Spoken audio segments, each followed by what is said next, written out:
नमस्कार दोस्तों। आशा करता हूँ सब अच्छे होंगे। बिहार स्टेट बन चुका है जहां पर जातीय जनगणना के आंकड़े घोषित किए गए हैं। लंबे समय के संघर्ष के बाद लगातार ये जो गतिविधियां हैं, इनको एक अंतिम आयाम मिल ही चुका है। लगातार अब जातीय जनगणना के आंकड़े घोषित किए जा चुके हैं। राजनीतिक गलियारों में रोटियां लगातार सेकी जा रही हैं, किस प्रकार से हम जातीय जनगणना का या जातीय स्वरूप का लाभ उठाया जाए, या यहाँ पर जो एक प्रकार से ओबीसी या बाकी कैटेगरी के लोग हैं अब किस प्रकार से अपना प्रतिनिधित्व लेकर आगे बढ़ेंगे, उनके ऊपर जो जिम्मेदारियों का बाजार है सरकार का या क्षेत्र का कैसे निभाया जाएगा। ये कुछ आंकड़े को पहले जानते हैं कि अभी हाल ही में बिहार के अंतर्गत जातीय जनगणना के या जातीय जनगणना की गई, जिसके आंकड़े 2 अक्टूबर को गांधी जयंती के दिन उपलब्ध किए गए। उसके बारे में कुछ हम एग्जाम ओरिएंटेड चीजें पढ़ने का प्रयास भी करेंगे और जानेंगे क्या इसके बेनिफिट हैं। तो आज के इशू के जो बिंदु होंगे उनके बारे में, क्या जाति जनगणना बिहार में अभी की गई, इसके सापेक्ष में कुछ बिंदुओं के सापेक्ष में चर्चा करेंगे कि चर्चा में क्यों है, ये बिंदु जानेंगे। नंबर 2, एग्जाम के आधार पर ये टॉपिक कितना इंपॉर्टेंट है। दूसरा, महत्वपूर्ण तथ्य जानेंगे जनगणना के कि आंकड़ों के सापेक्ष में किस प्रकार से कितने कितने जाति समुदाय के लोग यहाँ जीवन यापन कर रहे हैं बिहार के अंतर्गत। उसमें आंकड़े के सापेक्ष में जाति जनगणना के तर्क के बारे में जानेंगे। तर्क में सकारात्मक तर्क क्या है, नकारात्मक तर्क क्या है। कुछ जाति जनगणना के कुछ बेनिफिट्स भी निकल के आएंगे। यदि हम किसी जाति समुदाय को ये जान लेते हैं कि उसकी इतनी जनसंख्या है, उसके हिसाब से हम अपनी योजना, प्लानिंग, नीति कुछ भी बनाने का सरकार कहीं ना कहीं कार्य करती है। लेकिन वही चीजें कहीं ना कहीं वही सरकार जो होती है अपनी राजनीतिक रोटियां सेकने के लिए या कह सकते हैं राजनीतिक एजेंडों के लिए कहीं ना कहीं उसी समुदाय का प्रयोग करना स्टार्टिंग कर लेती है। कुछ समूह के नेता डेवलप होना स्टार्टिंग हो जाते हैं, आपस में टकराव की भावना स्टार्टिंग हो जाती है। देश में 1931 में पहली बार जाति जनगणना की गई, उसके बाद 1941 में भी की गई, लेकिन उस समय आंकड़ों को रिप्रेजेंट नहीं किया गया। उसके बाद बिहार पहला राज्य बन चुका है जिसने अपने अंतर्गत जातीय स्वरूप को प्रदान करा। इस जातीय स्वरूप में हमने धार्मिक स्वरूप को तो कहीं ना कहीं कन्वर्ट कर दिया था। 1991 के बाद हम SC ST के आंकड़े तो हम रिप्रेजेंट करते थे, लेकिन उसमें जो नीचे अंदर बैठे हुए जाट बनिए, बाकी जितने भी यादव या जो कैस्ट की कैटेगरी हैं, उनके आंकड़े हम लोग यहाँ तक अभी तक जारी नहीं कर पाए थे। तो पहली बार बिहार एक राज्य बन चुका है। उसके सकारात्मक पक्ष क्या है, नकारात्मक पक्ष क्या है, जाति जनगणना का इतिहास के बारे में जानने का प्रयास करेंगे। किस प्रकार से 1881 के बाद हमारे देश के अंतर्गत जातिगत आंकड़ों को कहना कर रिप्रेजेंट करके हमारे यहाँ काम किया गया है। हालांकि ये प्रशासनिक स्तर पर पहला मामला है जहां पर बिहार जातिगत जनगणना का चर्चाओं का विषय बना हुआ है, लेकिन राजनीतिक पार्टियां अपने अनुमान के आधार पर, अपने सर्वे के आधार पर वो पहले से कलेक्ट करती हैं, उस आधार पर वो वोट बैंक की राजनीति लंबे समय से इंडिया में चली आ रही है। कुछ लोगों का कहना है कि ऐसा जनगणना होने से इस समुदाय को लाभ मिलेगा, इस कैटेगरी वाले पार्टी को कहीं ना कहीं बेनिफिट्स होगा। इन सब पे डिबेट भी करेंगे जो आपके लिए एक महत्वपूर्ण बिंदु बन जाएगा। फिर इससे आपके साथ एक प्रश्न मैं दूंगा जहां पर उसका आंसर आपको बताना है जो एग्जाम में आया हुआ भी है। तो चलिएगा, चर्चा में क्यों है, तो जैसा कि आप जानते हैं कि हाल ही में हमारे बिहार के अंतर्गत बिहार सरकार ने घोषणा की है कि वहां पर जितनी भी जातियां हैं, समुदाय हैं, उनके आंकड़े को SECC यानी कह सकते हैं स्टेट जो हमारे पास यहाँ जनसंख्या है का सामाजिक एवं आर्थिक यानी सोशल एंड इकोनॉमिकल जो आंकड़े हैं उसको हम लोगों ने सोशल एंड इकोनॉमिकल आंकड़ों को रिप्रेजेंट किया है, इसलिए चर्चा का विषय बना हुआ है। जानते हैं इसके पीछे जनगणना का इतिहास क्या है। अंग्रेजों के समय में भारतीय जातीय जानने का पर्पस ये था कि कैसे इन लोगों के पास राज किया जाए। तो यहाँ भारत में जातियों के हिसाब से लोगों को गिना जाता था। आखिर बार में 1931 में जाति जनगणना की गई है, लेकिन 1941 में भी जाति जनगणना को कहीं ना कहीं एक आयाम दिया गया था, लेकिन आंकड़े को पब्लिश नहीं किया गया था। इसकी वजह तब ये जनगणना के कमिश्नर जो MWM ईट्स हैं, इन्होंने बताया कि यहाँ पूरे देश में कहीं ना कहीं जाति आधारित टैबलेट तैयार नहीं हो पाई है, यानी हम अभी आंकड़े इकट्ठे नहीं कर पाए हैं। इसलिए यहाँ पर नोट में कहा कि सरकारी उपक्रम के हिस्से के तौर पर इस बड़े और महंगे टेबल के लिए अब वक्त बीत चुका है कि हम इसके आंकड़े ना घोषित करें।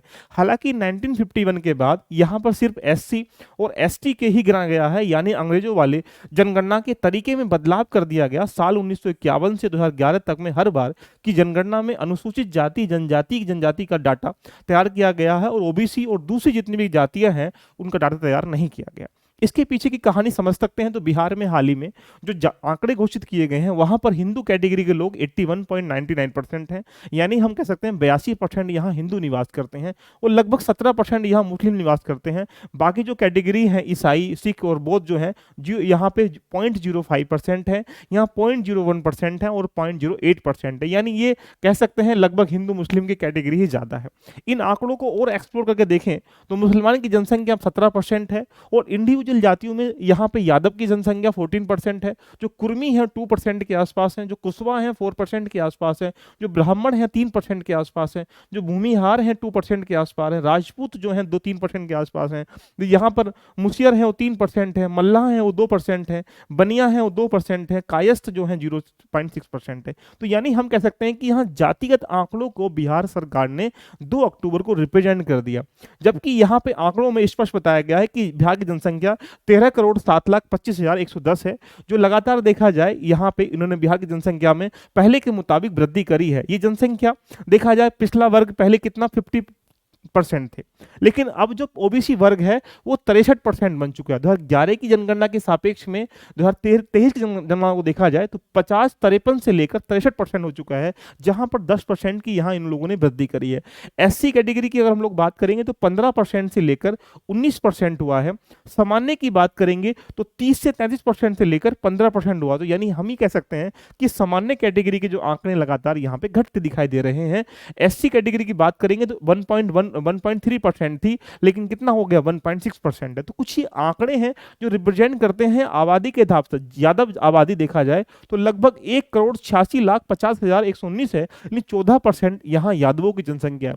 बाकी जो यहाँ पे दुसाध हैं, धारी हैं, धरई हैं, इनके जो आंकड़े हैं 5% है। तो यानी अब इन आंकड़ों के आधार पर जो राजनीतिक पार्टियां हैं अपनी रोटियां सेकना स्टार्ट करेंगे।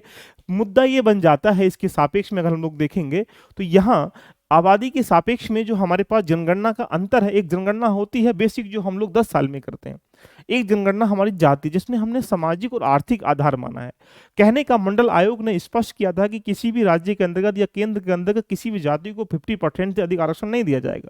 अब वहां की जनसंख्या 63% है, तो क्या आरक्षण कैसे दिया जाएगा, इसका एक इशू बन जाता है। साथ में अगर हम इसके तर्क में बात करेंगे तो अगर पक्ष में तर्क में बात करें, पक्ष में एक लॉजिकल पॉइंट समझने का प्रयास करें। जब भी जाति जनगणना के आंकड़े इकट्ठे किए जाते हैं उसका एक पर्पस होता है।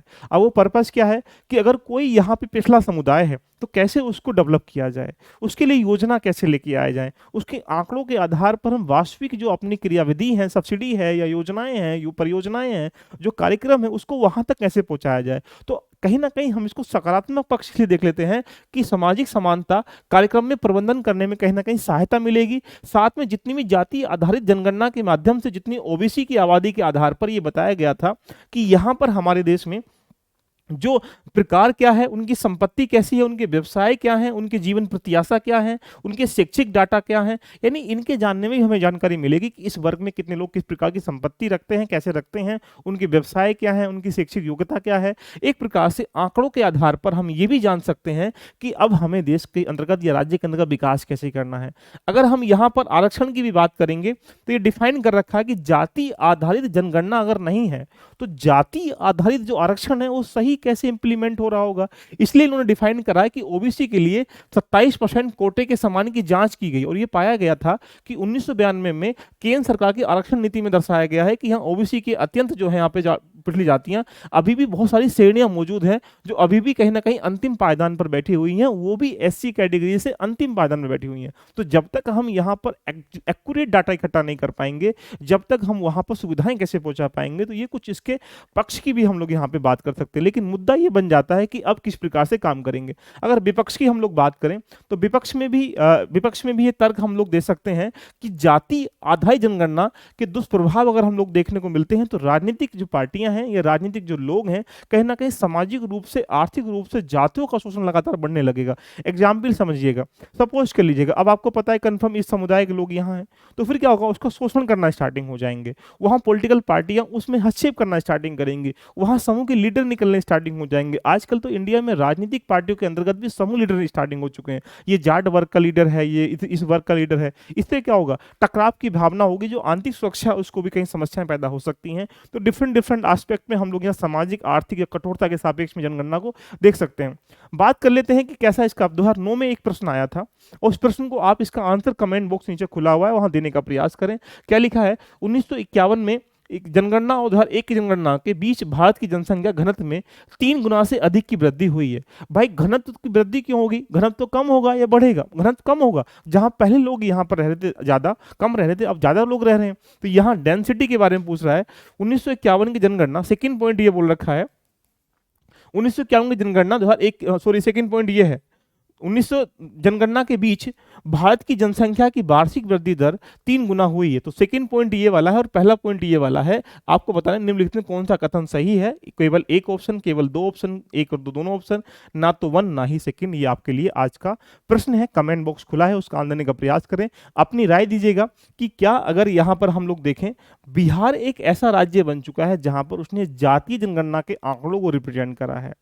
अब इसके कौन कौन से बेनिफिट होंगे कमेंट बॉक्स में बताइएगा, और क्या अन्य राज्यों को भी ऐसी पहल करनी चाहिए कमेंट बॉक्स में बताइएगा, या इसके अलावा कुछ नकारात्मक बिंदु बताइएगा कैसे हम इसको सही तरीके से इंप्लीमेंट कर सकते हैं। कमेंट बॉक्स आपके लिए खुला हुआ है, कमेंट करके बताइएगा। मिलते हैं नेक्स्ट एपिसोड में। All the best, love you, all of you, bye bye, take care.